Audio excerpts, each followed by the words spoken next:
My name's Josh, and in this video, I'm going to show you 5 dividend-paying stocks that I think every investor should own. For each stock, we're going to go over the dividend yield, payments, and growth histories. We're also going to cover the expense fees, price returns, and performance against its peers.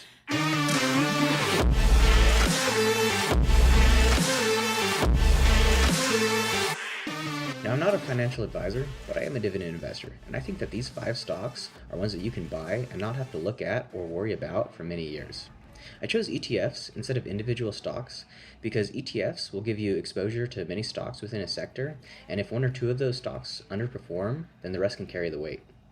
I also like investing in ETF sectors that can hedge against inflation, high interest rates, and/or market crashes.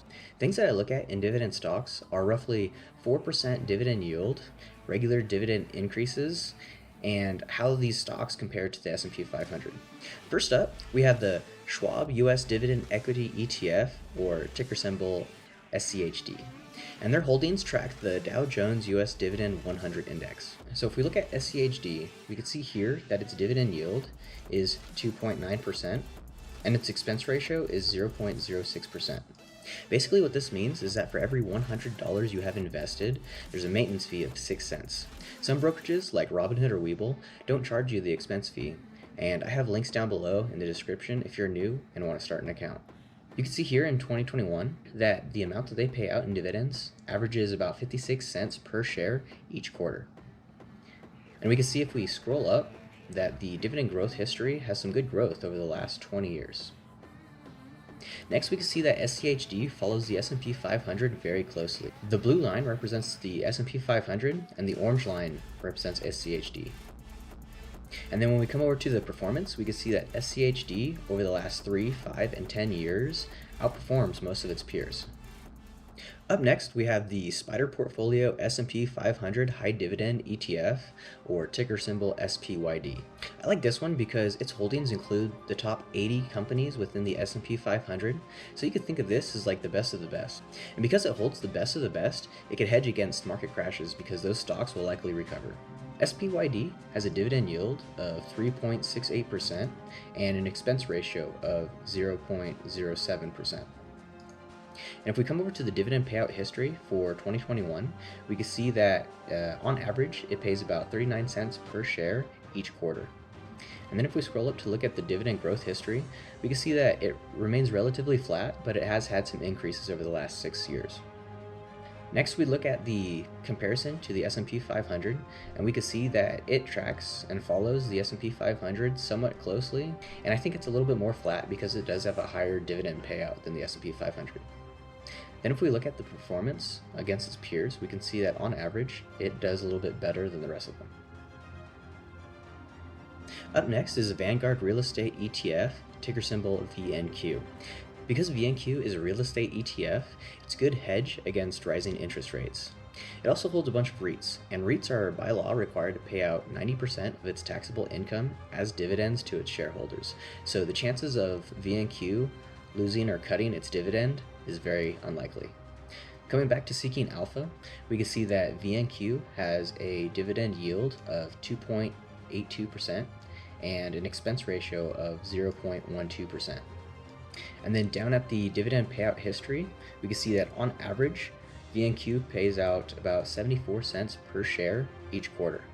And then when we scroll up, we can see that the dividend growth history remains relatively flat, but it does have some periodic spikes. Next, if we look at the growth history, we can see that VNQ performs very similarly to SPYD. However, when we come to performance, we can see that over the last 3, 5, and 10 years, that VNQ performs better than most of its peers. Next, we have the Vanguard Long-Term Corporate Bond ETF, ticker symbol VCLT. I like this one because bonds can hedge against inflation, and they usually perform well during market crashes. We can see that VCLT has a dividend yield of 3.19% and an expense ratio of only 0.04%. Next, when we go over to the dividend payout history, we can see that on average, VCLT pays about 27 cents per share every month. However, when we scroll up, we could see that its dividend growth remains basically the same. Compared to the S&P 500, VCLT remains relatively flat. However, when we look at this little market crash right here, we can see that VCLT stayed flat and didn't really have a huge dip. Looking at VCLT's performance over the last 3, 5, and 10 years, we can see that it ranks among the top half of its peers. And last but not least, there's the Vanguard Total Stock Market ETF, or ticker symbol VTI. VTI's holdings include all of the stocks in the US stock market, however it's market cap weighted, which means it has bigger holdings of the better performing stocks. The US stock market may have its ups and downs, but it generally increases over time, so in my opinion, this is a safe growth stock.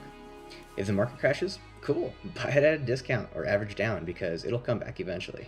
VTI has a dividend yield of 1.33% and an expense ratio of 0.03%. On average, VTI pays out approximately 73 cents per share each quarter. And then as we scroll up, we can see the dividend growth history has a pretty steady increase over the last 20 years. Looking at the growth chart comparison to the S&P 500, we can see that it's nearly identical. And then looking at VTI's performance over the last 3, 5, and 10 years, we can see that it also ranks among the top half of its peers. It may not pay a big dividend, but it's important for dividend investors to have both stocks that pay out and have stocks that grow.